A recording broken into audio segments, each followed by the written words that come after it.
pembagian dengan metode ini adalah Al-Hafidz Ibnu Hajar Al-Asqalani. Beliau menjelaskan, peristiwa yang diberitakan Nabi Shallallahu Alaihi Wasallam yang akan muncul sebelum terjadinya kiamat ada 3 macam. Pertama, apa yang terjadi sebagaimana yang telah beliau sampaikan. Kedua, peristiwa yang sudah dimulai namun belum berakhir. Ketiga, peristiwa yang belum pernah terjadi dan akan terjadi. Fathul Bari. Kedua, pembagian tanda kiamat berdasarkan tempat kejadiannya. Berdasarkan pendekatan tempat kejadiannya, tanda kiamat dibagi 2. 1. Tanda kiamat samawiyah atau tanda langit. Seperti terbelahnya bulan di zaman Nabi Shallallahu Alaihi Wasallam, ukuran hilal membesar, sehingga ketika hilal terbit, orang menyangka itu sudah masuk tanggal 2, padahal baru tanggal 1. Termasuk terbitnya matahari dari barat.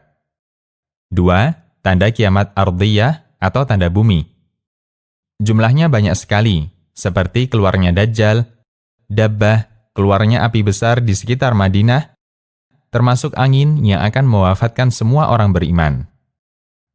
Di antara ulama yang melakukan pembagian dengan metode ini adalah Al-Hafidz Ibnu Katsir. Beliau menuliskan, keluarnya Dabbah dengan bentuk yang aneh, kejadian luar biasa dan dia bisa bicara kepada manusia, serta memberi tanda iman dan kafir, maka ini kejadian di luar kondisi normal. Itulah tanda ardiyah pertama. Sebagaimana terbitnya matahari dari barat, yang di luar kondisi normal merupakan awal tanda samawiyah. An-Nihayah fil Fitan wal Malahim. Ketiga, metode pembagian berdasarkan tingkat kedahsyatannya dan seberapa jauh dia disebut kejadian luar biasa. Berdasarkan pembagian ini, tanda kiamat dibagi 2. 1. Tanda kiamat sugro atau kecil. Itulah kejadian yang menjadi tanda kiamat dan sudah lama terjadi sejak masa silam, sehingga orang menganggapnya masih dalam taraf normal. Seperti Assalamualaikum warahmatullahi wabarakatuh. Saya Yulia Rahayu dari 12 Farmasi 3 akan menjelaskan tentang ciri-ciri kiamat menurut para ulama. Metode ini tanda kiamat dibagi menjadi 3. Yang pertama, tanda kiamat yang sudah terjadi dan sudah berlalu sesuai yang diberikan Rasulullah Shallallahu Alaihi Wasallam. Seperti diutusnya Nabi Muhammad SAW, wafatnya beliau, ditaklukkan Baitul Maqdis, munculnya api besar di sekitar Madinah, dan beberapa kejadian yang merupakan tanda kiamat yang sudah terjadi dan sudah berlalu dalam arti tidak akan terjadi lagi.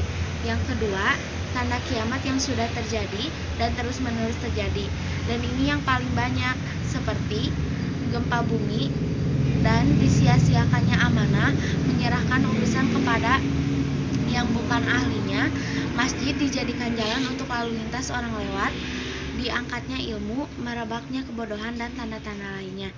Yang ketiga, tanda kiamat besar yang hanya akan terjadi ketika mendekati peristiwa kiamat, seperti keluarnya Dajjal, turunnya Nabi Isa alaihi salam, keluarnya Ya'juj dan Ma'juj, keluarnya Dabbah atau hewan melata yang bisa berbicara, terbitnya matahari dari barat, dan sebagainya. Di antara ulama yang melakukan pembagian dengan metode ini adalah Al-Hafidz Ibnu Hajar Al-Asqalani.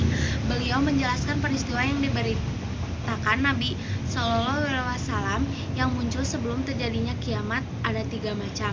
Pertama, apa yang telah terjadi sebagaimana yang telah beliau sampaikan.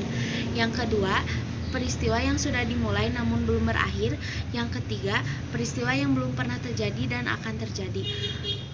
Berdasarkan pendekatan tempat kejadiannya, tanda kiamat dibagi menjadi 2. Tanda kiamat samawiyah atau tanda langit, seperti terbelahnya bulan di zaman Nabi, ukuran hilal membesar, sehingga ketika hasil hilal terbit, orang menyangka itu sudah masuk tanggal 2, padahal baru tanggal 3, termasuknya terbitnya matahari dari barat.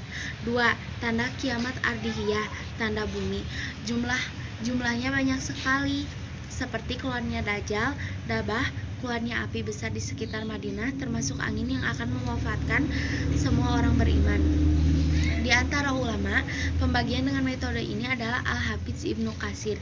Beliau menuliskan keluarnya dabah dengan bentuk yang aneh, kejadian luar biasa dan dia bisa bicara kepada manusia serta memberikan tanda iman dan kafir, maka ini kejadian di luar kondisi normal. Itulah tanda ardhiyah pertama sebagai terbitnya matahari dari barat. Berdasarkan pembagian ini, tanda kiamat dibagi dua. Tanda kiamat sugro atau kecil, itulah kejadian yang menjadi tanda kiamat dan sudah lama terjadi sejak masa silam, sehingga orang menganggapnya masih dalam taraf normal, seperti orang-orang berlomba-lomba meninggikan bangunan, merabaknya kebodohan, banyaknya gempa bumi dan bencana-bencana sebagainya. Seperti yang kedua, tanda kiamat kubro atau kiamat besar, yaitu kejadian luar biasa yang hanya akan terjadi ketika mendekati kiamat, seperti keluarnya Dajjal, Ya'juj Ma'juj, turunnya Nabi Isa alaihi salam, termasuk terbitnya matahari dari barat. Di antara ulama yang membagi tanda kiamat dengan metode semacam ini adalah Al-Hafidz Al-Baihaqi rahmatulillah. Beliau mengatakan tanda-tanda kiamat tersebut ada yang besar dan ada yang kecil. Tanda kiamat kecil sugro, sebagian besar telah terjadi, sementara tanda kiamat kubro besar telah nampak ciri-cirinya. Jadi menurut saya kalian harus memperkuat iman kalian, memperbanyak sholat 5 waktu dan sholat tahajud dan lainnya. Jangan lupa bersedekah, membantu orang-orang yang membutuhkan. Sekian dari saya. Wassalamualaikum warahmatullahi wabarakatuh.